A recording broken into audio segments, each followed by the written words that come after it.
Le gant de Lady Charlotte cache des brûlures d'acide de ses expériences de torture. 3 domestiques mortes avec des brûlures mystérieuses aux mains. Dans la cave, traces d'acide, flacons, marques comptant les victimes. Quel monstre se cachait ? Dans cette vieille photo de famille datant de 1888, le gant de la mère cache quelque chose de vraiment effrayant. Laissez-moi vous raconter cette incroyable histoire. Rachel Morrison était très douée pour examiner de vieux objets et déterminer leur valeur. Elle avait assisté à des centaines de ventes où les gens vendaient des vieilleries provenant de grandes maisons. Mais cette vente à Peyton Manor en Angleterre semblait différente des autres. C'était un matin d'octobre brumeux. La brume flottait autour des murs en pierre couleur miel de cette vieille maison datant du XVIIe siècle. Rachel était à l'intérieur, admirant tous les vieux meubles et trésors familiaux dans le salon chic. La pluie frappait fort contre les fenêtres, rendant tout un peu triste et mystérieux. Il y avait des chaises et des tables victoriennes partout. Mais ce qui attira l'œil de Rachel, c'était un grand tableau en cadre posé au-dessus de la cheminée. C'était une vieille photo brunâtre montrant la famille Peyton, tous habillés de manière élégante, comme le faisaient les riches. En 1898, Lord Reginald Peyton se tenait droit derrière sa femme, Lady Charlotte, qui était assise dans une chaise. Leurs 4 enfants étaient alignés à leur côté. 3 filles et un jeune garçon. Ils avaient tous l'air très corrects et raides, comme les gens sur les vieilles photos. Mais quelque chose à propos de Lady Charlotte semblait vraiment étrange pour Rachel. Pendant que tout le monde dans la famille avait l'air détendu, aussi détendu qu'on pouvait l'être à cette époque, Lady Charlotte était assise très droite et raide. Sa main gauche était posée sur sa cuisse bien visible et elle était couverte par un gant en dentelle noire chic. Sa main droite n'avait pas de gant du tout. On pouvait voir ses bagues coûteuses scintiller, mais cette main gauche avec le gant semblait attirer l'attention, ce qui était étrange. Rachel sortit sa loupe spéciale pour mieux examiner. La forme de ce gant semblait vraiment bizarre. On aurait dit qu'il y avait une sorte de bosse étrange ou quelque chose de anormal sous cette dentelle délicate. Et le visage de Lady Charlotte avait aussi un air hanté. Ses yeux exprimaient une profonde tristesse qui ne correspondait pas à l'apparence riche et réussie de la famille. Rachel décida d'acheter la photo avec d'autres vieilles choses. Elle était vraiment curieuse de ce qu'elle avait vu. De retour dans son atelier à Londres, elle mit la photo sous sa lumière d'examen professionnel. Elle utilisa le même équipement puissant qu'elle employait pour vérifier si les vieux objets étaient authentiques ou faux. Maintenant, elle pouvait voir clairement.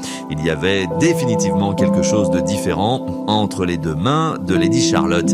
La main droite nue avait l'air normale, élégante et parfaitement formée, mais la main gauche gantée avait une forme vraiment anormale. Le gant cachait définitivement quelque chose en dessous, peut-être une sorte de blessure ou quelque chose de défectueux que la famille ne voulait pas que quiconque voie. Rachel commença à chercher des informations sur la manière dont les gens prenaient des photos à l'époque victorienne. Dans les années 1890, les familles riches s'engageaient des photographes pour prendre des portraits formels. Ces photos étaient soigneusement planifiées pour faire paraître la famille aussi parfaite que possible. Si quelqu'un avait des problèmes physiques, il les cachait ou les camouflait par un positionnement habile et des vêtements. Mais alors que Rachel examinait la photo de plus près, elle remarqua quelque chose d'autre de vraiment troublant. Les visages des enfants semblaient formellement calmes, mais il y avait de petits signes qu'ils étaient contrariés. Les yeux de la fille aînée paraissaient gonflés, comme si elle avait pleuré récemment. Le jeune garçon regardait sans cesse la main gantée de sa mère et semblait effrayé. La chose la plus troublante était une petite tache sombre sur la manche blanche de la robe de Lady Charlotte, juste au-dessus du poignet de sa main gantée. La tache semblait fraîche, comme si quelque chose venait de tomber sur le tissu. L'expérience de Rachel avec des objets historiques anciens lui disait que cela pourrait être une preuve importante de quelque chose que la famille avait désespérément essayait de cacher. Le lendemain, Rachel passa son temps à la bibliothèque britannique à rechercher l'histoire de la famille Peyton. Lord Reginald Peyton avait été un homme d'affaires prospère dans le domaine du textile. Il possédait plusieurs usines à Manchester. La famille y avait commencé comme une famille de classe moyenne, mais était devenue très riche pendant l'époque où beaucoup de nouvelles machines étaient inventées. Ils avaient acheté leur bel domaine dans les Cotswolds en 1885. Lady Charlotte Pemberton, née Whitmore, avait épousé dans la famille en 1868. Son passé était beaucoup plus mystérieux. Elle ne semblait avoir aucune histoire familiale enregistrée avant son mariage, ce qui était vraiment inhabituel pour quelqu'un qui épousait une si importante famille. La société victorienne était généralement obsédée par la connaissance des familles des gens et de leur statut social. La découverte la plus troublante intervint lorsque Rachel feuilleta de vieux fichiers de journaux. Elle trouva plusieurs articles d'un journal local appelé le Gloucester Echo. Ces articles dataient de 1896 à 1899 et faisaient état d'une série d'accidents inexpliqués impliquant des serviteurs de maison à Peyton Manor. 3 domestiques différents avaient subi des blessures mystérieuses aux mains et aux bras, nécessitant tous des soins médicaux. 2 d'entre eux avaient démissionné soudainement, disant que les conditions de travail n'étaient pas sûres. Un article de mars 1898, quelques mois avant que le portrait de la famille ne soit pris, rapportait qu'une jeune cuisinière nommée Mary Fitzgerald avait été trouvée inconsciente dans la cuisine du manoir avec de graves brûlures sur les 2 mains. L'histoire officielle était qu'il s'agissait d'un malheureux accident avec de l'eau bouillante. Mais Mary avait apparemment dit au docteur local que ces blessures n'étaient pas causées par de l'usam. Mary Fitzgerald était morte 3 semaines plus tard à cause d'une infection. Sa famille avait reçu une somme d'argent inhabituellement élevée pour garder le silence sur ce qui s'était passé. Rachel était déterminée à découvrir la vérité.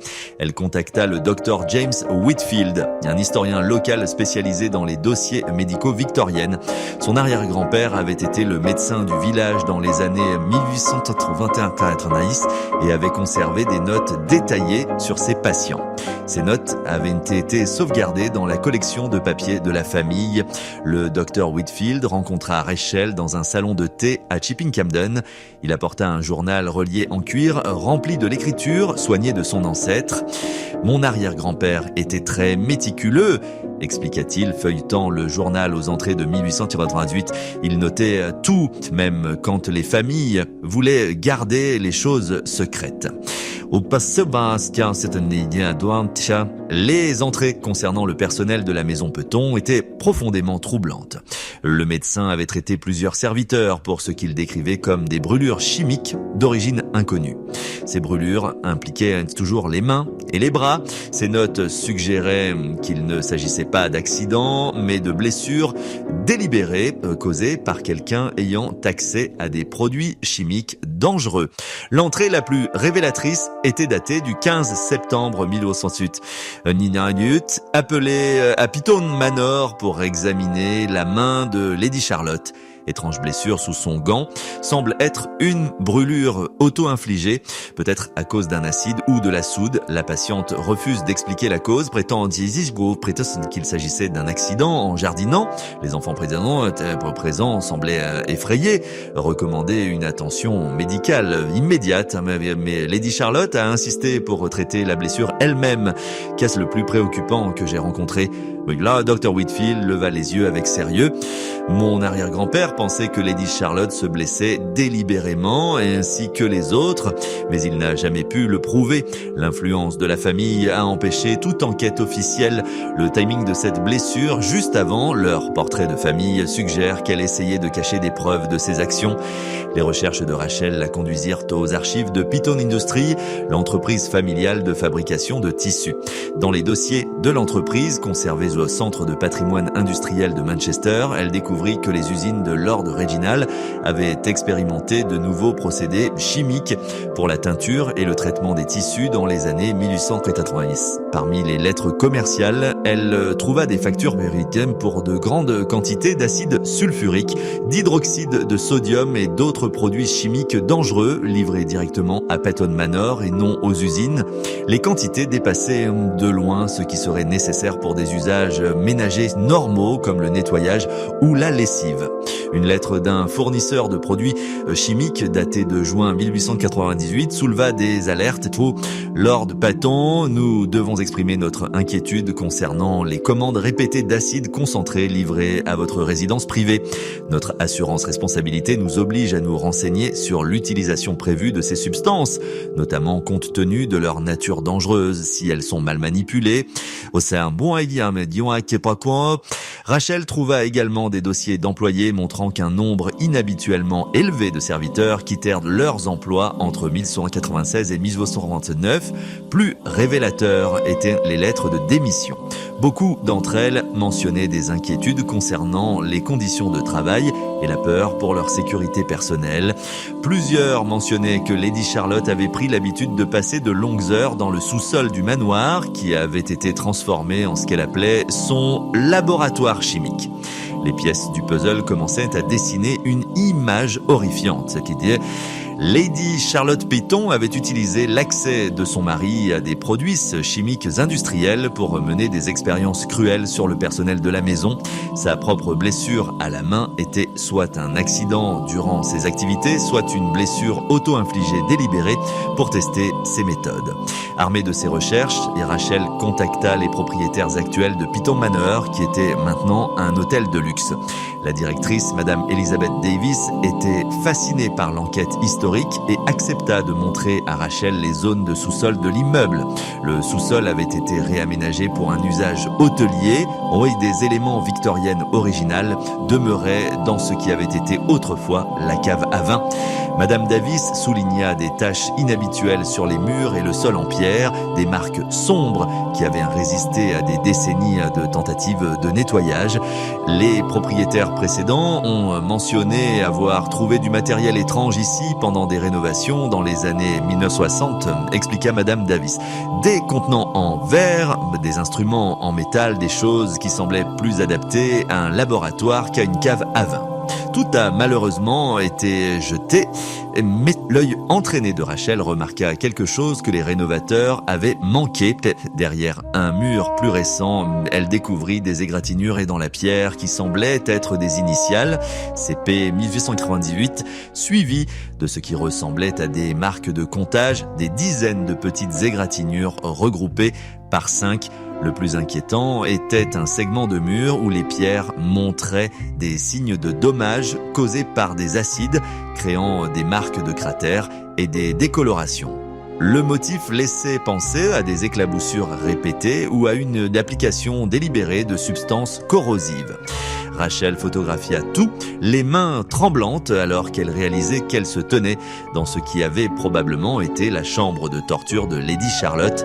Cachée dans une fissure entre les pierres, Rachel découvrit une petite bouteille en verre qui avait été négligée pendant plus d'un siècle. Bien qu'elle soit vide, des tests confirmeraient plus tard qu'elle avait contenu de l'acide sulfurique concentré, le même produit chimique qui avait probablement causé les blessures au personnel de maison et à la main gantée de Lady Charlotte. L'enquête de Rachel la conduisit aux descendants des membres du personnel de maison de Patton. Grâce aux archives ecclésiastiques et aux groupes d'histoire familiale locaux, elles retracèrent les familles de plusieurs serviteurs qui avaient travaillé au manoir dans les années 1890. Ce qu'elle découvrit peignait un tableau de maltraitance systématique qui avait été couverte par la richesse et l'influence sociale. La arrière-petite-fille de Mary Fitzgerald, Sarah Murphy, vivait toujours dans le village. Elle avait des lettres que Mary avait écrites à sa sœur avant sa mort, décrivant ses expériences à Patton Manor. Ces lettres avaient donc été gardées secrètes pendant des générations. La famille avait été trop effrayée par le nom de Patton pour parler publiquement. Ma tante Mary écrivait que Lady Charlotte l'appelait au sous-sol en prétendant avoir besoin d'aide pour nettoyer ou organiser, expliqua Sarah, tenant les lettres fragiles avec des mains tremblantes. Mais une fois là-bas, des choses terribles se produisaient. Lady Charlotte forçait les serviteurs à plonger leurs mains dans des bols de liquide qui brûlaient comme du feu. Elle prétendait tester des solutions de nettoyage, mais Mary savait que c'était une cruauté délibérée. Une autre lettre décrivait le comportement de Lady Charlotte. La maîtresse prend plaisir à notre douleur, elle observe nos visages au début de la brûlure et je jure que je vois de la satisfaction dans ses yeux.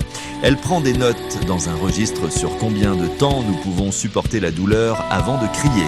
Hier, elle s'est brûlée avec le même liquide juste pour voir si elle pouvait le supporter plus longtemps que moi.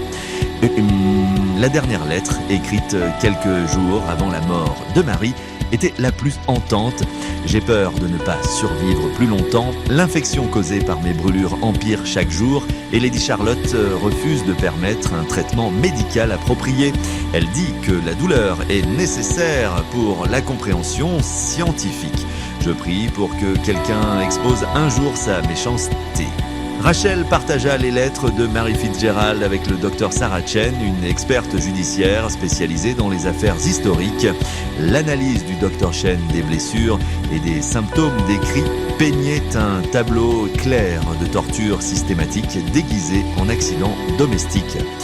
Le modèle décrit dans ces lettres est conforme à des brûlures chimiques délibérées, expliqua le Dr Chen dans son bureau à Londres. C'est même la progression des infections de Mary suggère que ces blessures ont été contaminées à plusieurs reprises, peut-être à l'obligeant à continuer de travailler avec des mains blessées. Lady Charlotte semble avoir conduit des expériences cruelles sur la tolérance à la douleur et la guérison des blessures.